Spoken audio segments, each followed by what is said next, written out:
ਭਰਾਵਾਂ ਨੂੰ ਇਹ ਦੇਖ ਸਕਦੇ ਹੋ ਕਿ ਫਲੱਡ ਆਇਆ ਜਿਹਦੀ ਵਜ੍ਹਾ ਤੋਂ ਉਹ ਪਿੱਛੇ ਬੰਦ ਟੁੱਟਿਆ ਸਖਾਣਾ ਬਾਜਵਾ ਦੇ ਕਰੀਬ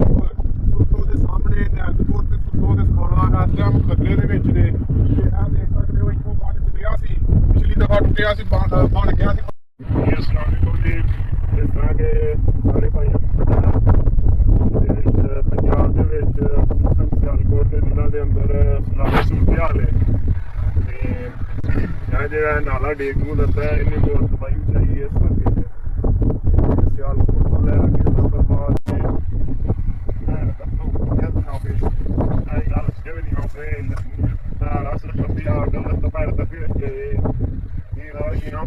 ਦੇਖ ਸਕਦੇ ਹੋ